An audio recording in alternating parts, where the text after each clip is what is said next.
Insyaallah tahun ini kita nisfu Sya'ban malam Rabu. Malam ampunan, malam yang mana kita dianjurkan untuk menghidupkannya, sehingga ganjaran bagi orang yang menghidupkan malam tersebut adalah surga. Malam yang mana Allah kabulkan segala doa. Malam yang mana Allah bukakan pintu taubat, Allah terima segala amal ibadah kita.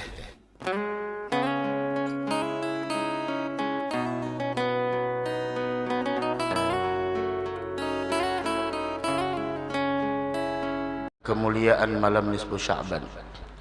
Pertama, bahwasanya malam nisfu Sya'ban adalah salah satu malam yang dianjurkan bagi kita untuk menghidupkannya, sehingga ganjaran bagi orang yang menghidupkan malam tersebut adalah bahwa Allah Subhanahu wa taala akan memberikan keridhaan kepadanya dan Allah akan memberikan surga kepada orang tersebut. Sebagaimana hadis yang diriwayatkan oleh Sayyidina Mu'adz bin Jabal radhiyallahu taala anhu wa ardhah, bahwasanya beliau berkata, qala Rasulullah sallallahu alaihi wasallam, bahwasanya Rasul sallallahu alaihi wa ala alihi wasallam beliau bersabda, man ahyal layaliyal khams wajabat lahul jannah. Siapa orang yang menghidupkan 5 malam dalam 1 tahun, maka orang tersebut berhak mendapatkan surga dari Allah. Mudahan dapat taufik hidayah insyaallah. 5 malam tersebut, yang pertama adalah Lailatul Tarwiyah, yaitu malam ke-8 daripada bulan Dzulhijjah. Wa Lailat Arafah, kemudian malam Arafah, yaitu malam ke-9 daripada bulan Dzulhijjah. Kemudian wa Lailatul Nahr, yaitu malam Idul Adha. Kemudian yang keempat adalah malam hari raya Idul Fitri, dan yang kelima adalah walailatul nisfi min Sya'ban, yaitu malam nisfu Sya'ban yang akan datang kepada kita semua. Sehingga ulama-ulama kita sangat menganjurkan malam tersebut untuk menghidupkan dengan berbagai macam ibadah. Wabil khusus waktu antara maghrib dan isya, yang dikatakan oleh Sayyidina Al-Aidarus radhiyallahu taala anhu, bahwasanya Sayyidina Al-Aidarus rahimahullah beliau mengatakan, al-kunuz kullal kunuz fima bainal maghribi wal isya. Perbendaharaan yang sangat berharga itu terletak antara maghrib dan isya. Dari karenanya para ulama-ulama kita di zaman dahulu, para salafus salih, mereka sangat menjaga waktu antara maghrib dan isya, sehingga tidak ditemukan di antara mereka yang berbicara masalah dunia waktu antara maghrib dan isya. Begitu juga bahwasanya di malam tersebut adalah malam mustajabud doa. Malam mustajabud doa, sebagaimana hadis Nabi kita Muhammad sallallahu alaihi wa ala alihi wasallam, yang mana beliau bersabda, ada 5 malam yang mana doa setiap hamba tidak akan pernah ditolak oleh Allah. Yang pertama adalah Lailatul Jum'ah, setiap malam Jumat. Kita malam hari ini, tiap malam Jumat kita berada di masjid ini, Masya Allah. Lailatul Jum'ah, dari terbenam matahari sampai terbit fajar terdengar, hal min mustaghfir, adakah orang yang mau meminta ampun, fa'aghfiralah, aku akan berikan keampunan. Hal min taib, apakah ada orang yang mau bertaubat, aku berikan, aku terima taubatnya. Apakah hal min sa'il, adakah orang yang mau meminta kepadaku, aku berikan permintaannya. Wah, kita seorang hamba mengakui kita semua banyak dosa. Yang punya dosa kita, yang memerlukan keampunan kita, yang mengharapkan rahmat kita. Dengan itu Allah menawarkan kepada kita, hal min mustaghfir, adakah orang yang meminta ampun kepadaku. Itu tiap malam ketika sepertiga terakhir malam, kecuali malam Jumat. Malam Jumat seruan tersebut terdengar dari terbenam matahari sampai terbit fajar. Mudah-mudahan dosa kita diampuni Allah Subhanahu wa taala. Wa hakadha, itu yang pertama. Kemudian yang kedua, wa awwal lailah min Rajab, yaitu malam pertama bulan Rajab, dan sudah kita lalui bersama. Kemudian yang ketiga adalah walailatul nisfi min Sya'ban, malam nisfu Sya'ban. Kemudian apalagi di antaranya yaitu walailatul aidain, malam hari raya Idul Fitri dan malam hari raya Idul Adha. Ini 5 malam, malam mustajab berdoa.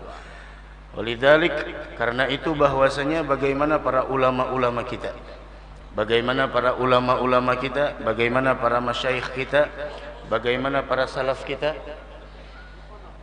bagaimana para salaf kita, mereka menganjurkan kepada kita untuk mempergunakan waktu tersebut dengan berbagai macam ibadah kepada Allah Subhanahu wa taala. Di antaranya adalah bahwa kita dianjurkan, bahwasanya mereka menganjurkan kepada kita untuk menghidupkan antara maghrib dan isya, kemudian dengan sama-sama kita membaca Yasin dengan sebanyak 3 kali, kemudian dengan meminta kepada Allah Subhanahu wa taala. Niat yang pertama adalah tulul umur, yaitu panjang umur. Kenapa harus meminta panjang umur? Karena sesungguhnya panjang umur dalam taat ibadah matlub, sangat dianjurkan. Sehingga Nabi Muhammad mengatakan khairukum man tala umruhu wa hasuna amaluh. Orang yang terbaik di antara kalian tahu siapa? Orang yang panjang umurnya dan baik amalnya. Tapi orang yang paling buruk di antara kalian tahu siapa? Man tala umruhu wa sa'a amaluh. Orang yang umurnya panjang akan tetapi amalnya tidak semakin membaik, dan ini menunjukkan umurnya tidak diberikan keberkahan oleh Allah Subhanahu wa taala. Wal umur, dan umur kita ini bakal ditanya oleh Allah besok di hari kiamat, bagaimana kau pergunakan dan bagaimana kau habiskan umurmu. Dari karenanya kita di malam tersebut, malam yang mulia itu, ulama-ulama kita menganjurkan untuk meminta sesuatu yang azim, yang mulia. Jangan meminta sesuatu yang hina, jangan meminta sesuatu yang tidak ada nilainya di sisi Allah Subhanahu wa taala, yaitu meminta panjang umur dalam taat ibadah kepada Allah Subhanahu wa taala. Kita yang akan menyambut daripada malam nisfu Sya'ban, malam ampunan dari Allah. Insyaallah malam Rabu untuk tahun ini. Insyaallah malam Rabu, karena kita awal Sya'ban malam Rabu. Insyaallah tahun ini kita nisfu Sya'ban malam Rabu. Malam ampunan, malam yang mana kita dianjurkan untuk menghidupkannya, sehingga ganjaran bagi orang yang menghidupkan malam tersebut adalah surga. Malam yang mana Allah kabulkan segala doa.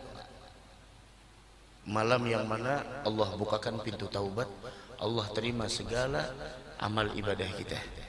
Akan tetapi ada golongan-golongan orang yang tidak dapat keampunan di malam tersebut. Ada golongan-golongan yang jauh dari rahmat Allah di malam tersebut. Wah, harus kita hindari. Jangan sampai kita termasuk orang tersebut. Di antaranya adalah sebagaimana yang dikatakan orang-orang yang terhalang dari rahmat Allah, orang-orang yang terhalang dari kasih sayang Allah, orang-orang yang dijauhkan dari ampunan Allah Subhanahu wa taala di malam tersebut adalah di antaranya orang musyrik, orang yang menyekutukan Allah. Di antaranya lagi apa? Orang yang terhalang dari ampunan Allah di malam tersebut, yaitu bahwasanya orang-orang yang mana pekerjaannya adalah penyihir. Di antaranya lagi adalah mereka kahin, yaitu dukun. Begitu juga musyahin, orang yang di dalam hatinya terdapat kebencian kepada sesama muslim sehingga memutuskan tali silaturahim.